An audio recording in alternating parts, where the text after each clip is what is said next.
Bom, vamos terminar? No item 11.0 nós vamos estudar o artigo 477 da CLT, que trata do pagamento, do procedimento no pagamento das verbas rescisórias, dos prazos, dos locais, tá bom?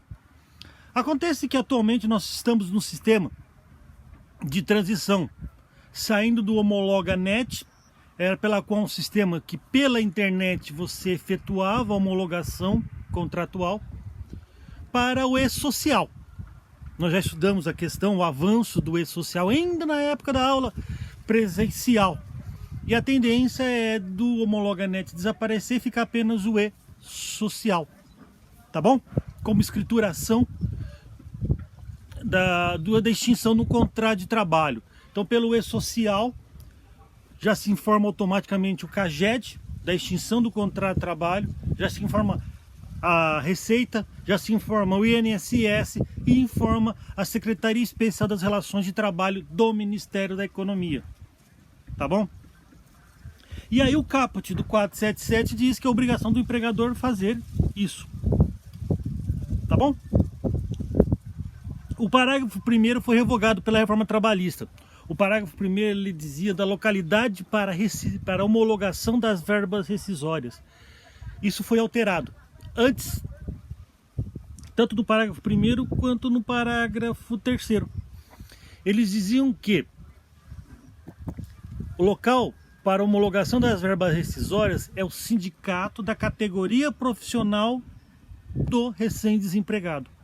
Se não houver sindicato, aí você vai ao Ministério do Trabalho, Subdelegacia do Trabalho.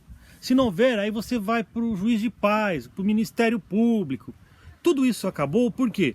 Porque, salvo, lógico, uma convenção, um acordo coletivo pode estipular isso, mas caiu por terra a obrigatoriedade de rescisão contratual em sindicato ou Ministério do Trabalho. Pode ser feito em qualquer local, tá bom? Por outro lado, o parágrafo 2º, depois a gente vai desdobrar ainda esse parágrafo 2º, e no desdobramento do parágrafo 2º, o parágrafo 2º ele diz o seguinte, é a súmula 330, e o parágrafo 2º ele diz o seguinte: o instrumento de rescisão contratual, o termo de rescisão de contrato de trabalho, que é o documento do pagamento das verbas rescisórias, tem que ser especificado a natureza de cada parcela paga e o seu valor, sendo vale da quitação apenas as mesmas parcelas.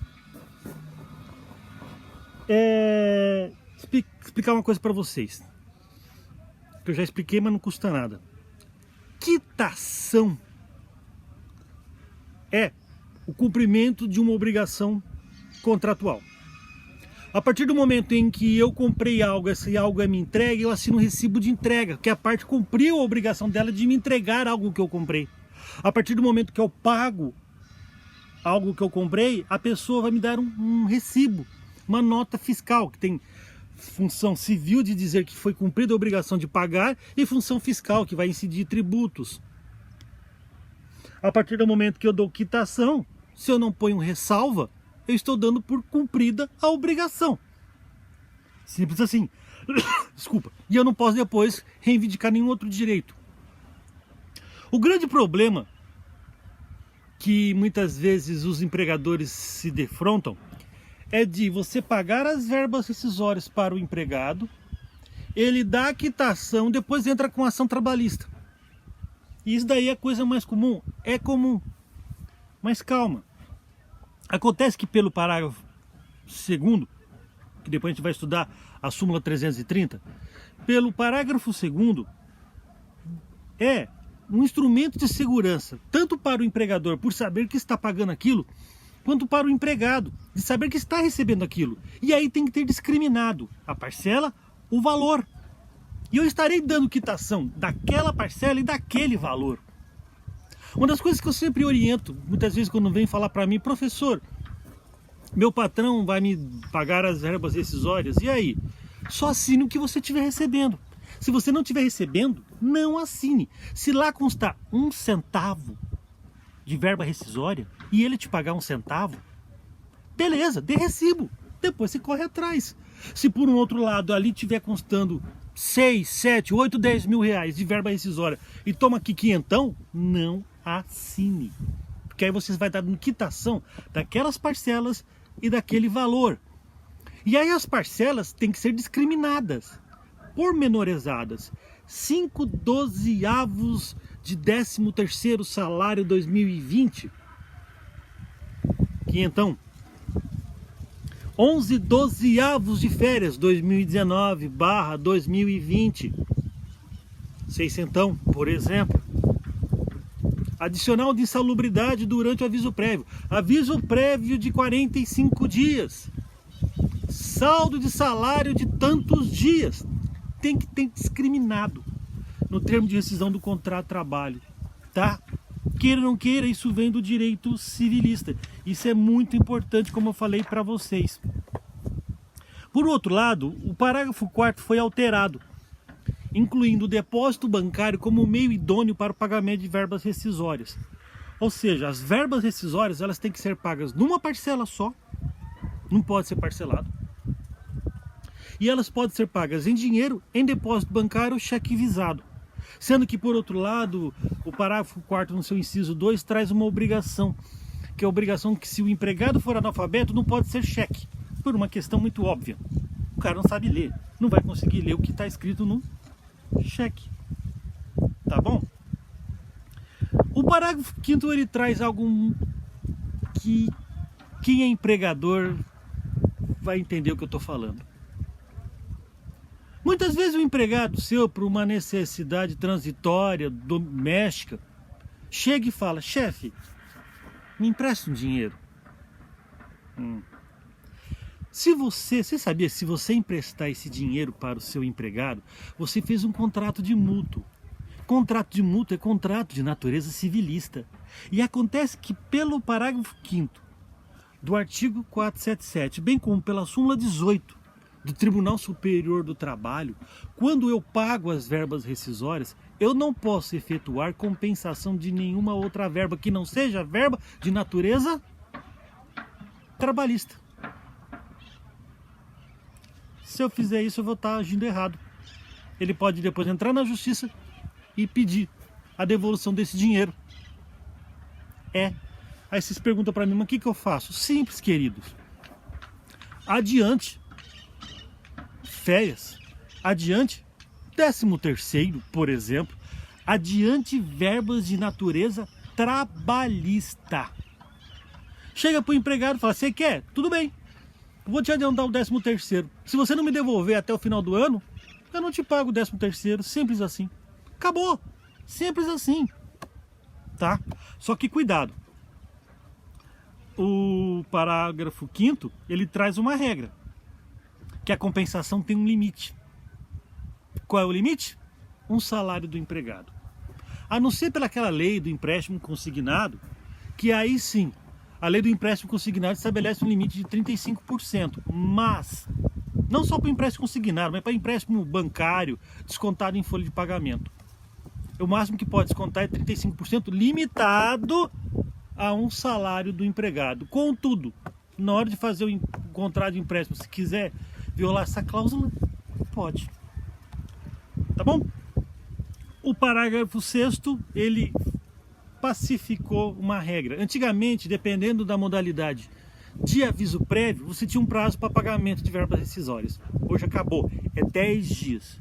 O último dia do contrato de trabalho, 10 dias para pagar. Empregado cometeu falta grave hoje, você o dispensou hoje por justa causa. 10 dias para pagamento do saldo de salário, anotação da baixa na carteira de trabalho, entrega do termo de rescisão do contrato de trabalho. Hoje é o último dia do aviso prévio, seja qual modalidade for, beleza? 10 dias a contar a partir de amanhã, súmula OJ162, a partir de amanhã começa a contagem do prazo de 10 dias para anotação na carteira de trabalho dando a baixa, para a entrega do termo de rescisão do contrato de trabalho e também para, lógico, óbvio, o pagamento. Tá bom? Então houve uma pacificação aí. Graças a Deus, facilitou a vida da gente. tá?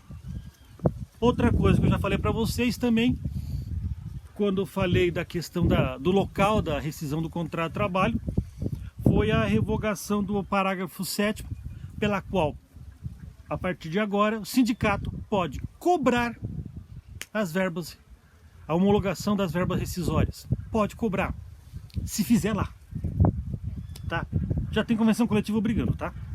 E aí, no caso, quem está pagando são os empregadores. Beleza? Tem que estar o empregado ou, então, seus dependentes perante a Previdência Social, caso ele tenha falecido. Passou o prazo para pagamento de verbas rescisórias, tem uma multa. Multa do 477. É o parágrafo 8º. Só que essa multa, ela é paga, ela não é paga no caso de falência, ela não é paga no caso de conversão de dispensas por justa causa em sem justa causa. Mas ela é paga, de acordo com a súmula 462 do Tribunal Superior do Trabalho, quando a referida multa não será devida apenas quando comprovadamente o empregador der causa à mora. Ou seja, reconhecimento de vínculo empregatício, de acordo com o 462, perante a Justiça do Trabalho, enseja o pagamento da multa do 462, do 477. Tá? Pagamento de multa de um salário do empregado. Tá bom? Empregado estável, quando pede demissão, é de boa maneira para o empregador que esta rescisão seja efetuada por alguém que lhe oriente, seja no sindicato, seja no Ministério Público do Trabalho, seja na Delegacia do Trabalho, tá? Para que o empregado depois não venha alegar vício de consentimento, erro, dolo, coação, fraude, lesão, perigo. Beleza? Próxima e penúltima videoaula.